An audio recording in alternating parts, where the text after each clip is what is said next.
How's it going, everybody? Welcome back to the channel. Today, we're going to be continuing What If Goku Remembered the Saiyans by moving on to the Dragon Ball Super portion of the scenario. If you guys have somehow missed the other 7 parts and ended up here somehow, don't worry, I've got the What If Goku Remembered the Saiyans playlist up in the top corner for you guys to get quickly caught up. After you watch all those, it would mean a lot to me if you followed me on Instagram over at Damon Is Here, I guess, where you guys can get to meet the real me. And if you want, you can message me and have some cool conversations. Or if Instagram isn't for you, you can head over to the Discord server, which is the home of a lot of Damon What If fans, and we chat about this channel and Dragon Ball all the time. So if all of that sounds interesting to you, make sure to join in. The link is down in the description below. With all of that out of the way, let's get straight into the video. We last left off with Bardock, Kakarot, Raditz, and Piccolo beginning their training under the Supreme Kai. King Vegeta put in a good word to the Kai about these guys, and of course they accepted. Since they're always up for more training, and training with even higher gods than King Kai, this sounds way too good to be true. Shin is a pretty good teacher, first seeing who can pull out the Z-Sword. Piccolo decided he'd be the first to get the sword out of the mountain, and just blast it away, catching the sword before it can hit the ground. Think smarter, not harder, he says. Capito was pretty pissed about this, since Piccolo destroyed sacred ground, but Shin doesn't fret about it, since he managed to wield the Z-Sword anyways, so he sees it as an absolute win. While Piccolo is the one who uses the Z-Sword the most, the other Saiyans try it out as well, trying to use its heaviness to get even stronger. All of them manage to master the blade, becoming expert swordsmen, especially Piccolo, who completely outclasses the Saiyans in terms of ability with the blade. Shin hasn't only done Z-Sword training with these guys though, however, as hey, these guys could be excellent apprentice Kais, so maybe they should know all of the moves of one. Capito helps in training these guys up as well, since he's pretty much a master of what Shin's trying to teach them. The Kai, and healing. Kakarot gets the hang of the Kai really quick, and is pretty psyched that he is finally able to teleport. Healing comes naturally to him as well, as does it for Bardock and Raditz. Healing takes a little bit for Bardock to get down, since he's more of an offensive guy, so his body naturally isn't built to be a healer, but he eventually does get the hang of it, just not on the level of his sons. Piccolo learns all of these moves in no time flat, mainly because the Namekians inside of him already had healing abilities, so learning it now just opened Piccolo up to even stronger healing abilities. Since he's able to combine the Kai variant with the Namekian variant, which makes him the best healer of them all. Shin and Capito are insanely impressed with how powerful these mortals can get in such a fast pace. If these Saiyans and Namekian keep it up, maybe, just maybe, they could be a match for Lord Beerus himself. Speaking of Beerus, it's now that time when he's about to wake up and go on his search for the Super Saiyan God. Beerus asks Whis if there are still Saiyans out there, and Whis replies with yes, they are all currently residing on a planet called Earth, and the young Vegeta has become king. And there are also Saiyans currently on the Supreme Kai's planet training under him. Perhaps Saiyans training with a god are a good bet to face the Super Saiyan God. Beerus agrees and didn't think Shin would be able to take on any apprentices, but these Saiyans seem like a good challenge to him. Beerus and Whis make their way to the world of the Kais and encounter the Saiyans. Beerus asks the Saiyans for a fight, as he's looking to test them out and get a good battle. Kakarot would of course step up immediately to fight against Beerus, and the two engage in a brawl, with Kakarot in base. Kakarot in base here is much stronger than his canon counterpart at this point in the story, which leaves Beerus much more impressed with him than usual. He's still nothing to him though, as Kakarot can notice his attacks aren't doing anything, so he transforms into a Super Saiyan and steps it up. Kakarot uses the new Kai moves he was taught to be able to bounce around Beerus and keep him on his toes, which is really impressive since he's giving Beerus a rough time only in Super Saiyan. Beerus steps up his game as well though, using a bit more of his power and evening the odds. Kakarot has finally had enough of the warm-up and then transforms into what Beerus has been looking for, the Super Saiyan God. Beerus can instantly tell this is who he was looking for, the look, the aura, it's all godlike. This is the challenge he's been seeking all of this time. Finally. The Battle of Gods begins with the two clashing fists and completely tearing up the world of Kais. The others watch in awe as the battle intensifies. Kakarot is getting really excited, and he hasn't had a real fight like this in years, and he's savoring every second of it.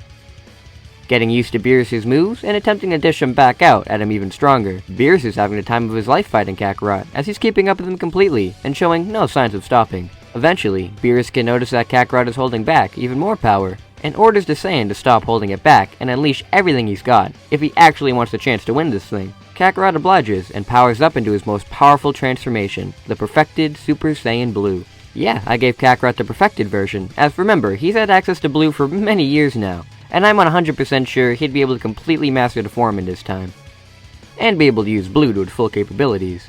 Kakarot engages Beerus again, and they clash even more than before, with Beerus using even more of his power to keep up with Kakarot. Kakarot puts up an excellent fight, as Beerus actually begins to tire slightly.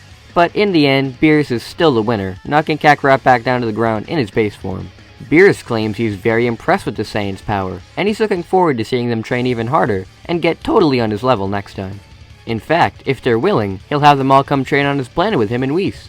Kakarot would of course want to come along with Beerus, and train to get even stronger there, as he's felt like he's been hitting his limit with Shin, and wants significant boosts now. Bardock decides to join in with his son, as he can tell that Beerus' training is more of his style, and will give him the boost he needs as well.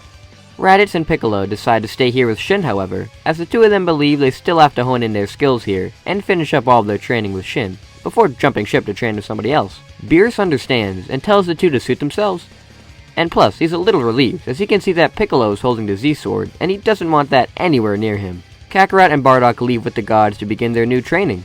But instead of training with Beerus right away, they are trained by Whis, which actually isn't bad at all, as it's even more beneficial. The two have already mastered the god forms, so now Whis is trying his best to teach the two how to ascend to the next level, Ultra Instinct. Whis explains the fundamentals of the form, not needing to think about anything, and having your body move on its own, that way you don't need to be bogged down by wasted movement. Kakarot is already beginning to get this down, as he noticed Beerus was doing something like this during their fight, so he's already trying to get the hang of this technique. Bardock is having a bit more trouble with this, however, as he wants to fully be in control of his mind and body while he fights, and this technique just doesn't suit him. He's still going to try his hardest to get to form, but he knows it's going to take a while. This training is super beneficial, and these two aren't the only ones who get some good training, as Piccolo and Raditz boost their powers a lot more as well, as Z-Sword training continuously boosts the two's strength. Finally, Shin decides to test out the Z-Sword on Kachin, as he's curious on how strong the sword actually is. But before he can throw it, Kakarot and Bardock kai themselves in the way, and explain that there's a universal tournament coming up, and they're going to need some help. Apparently, the Universe 6 God of Destruction arrived, and put the idea of a Universe 6 vs Universe 7 tournament forth, and they're going to need 5 members. Raditz and Piccolo of course decide to join in, as it's a good challenge. Alright, they already have 4 fighters. The last fighter would definitely be King Vegeta.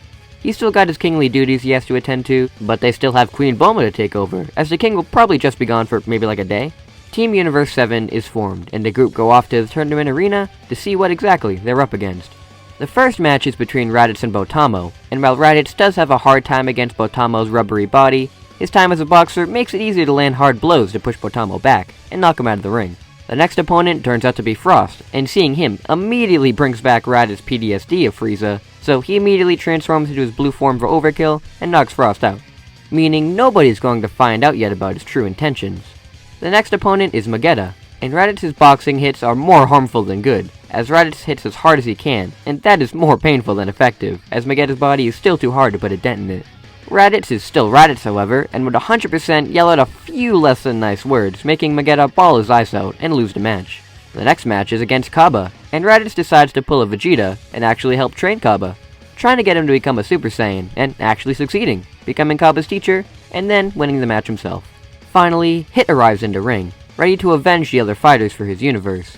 Hit lays out Raditz in one blow, as Raditz is way too tired to land any successful blows. And the next opponent for Universe 7 is Bardock. Bardock transforms into Super Saiyan Blue and battles it out with Hit. At this point in Bardock's training journey, I'm going to say he's stronger than Hit, due to him training in Blue for many years, so he'd be on par, if not stronger than Hit. This doesn't really matter though, as Hit outclasses Bardock in terms of skill. The time skip really gets to Bardock, and taking so many powerful blows from Hit is really all too much for him, and he gets knocked out from the ring. Piccolo steps in next, and finally notices the time skip.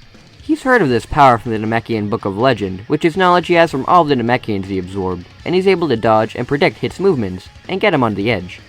Piccolo and Hit battle it out, with Piccolo actually having the advantage here, and really putting Hit on the back foot. The two are basically equals, and after a long and intense battle, Piccolo and Hit are exhausted. They've each given it their all, and can't go on anymore. Kakarot yells at Piccolo to just give up, as he's fought his hardest, and he'll take it from here. Piccolo hates admitting defeat, but decides it's really the only way to win, so he gives up as Kakarot comes in to land the final blow to Hit, and having Universe 7 be the victors. Champa wouldn't be very happy with this outcome, but I'm pretty sure Beerus would make the same wish as in canon to restore Universe 6's Earth, making Champa a little less angry at his brother. The fighters all return back to training, and unbeknownst to them, there's a Universe 10 Kai in training who has been watching them, and after the tournament, he's taking a particular liking to Piccolo. And that's where we're going to be leaving things for right now. I hope you guys enjoyed this part of the story, and next time we head into the Zamasu arc, and hopefully the Tournament of Power. So I hope to see you guys there. If you guys like this episode, please consider liking and subscribing, as that shows me that you guys really liked the video and want more like it. Anyways, thank you guys so much for watching, and until we meet again, see you later!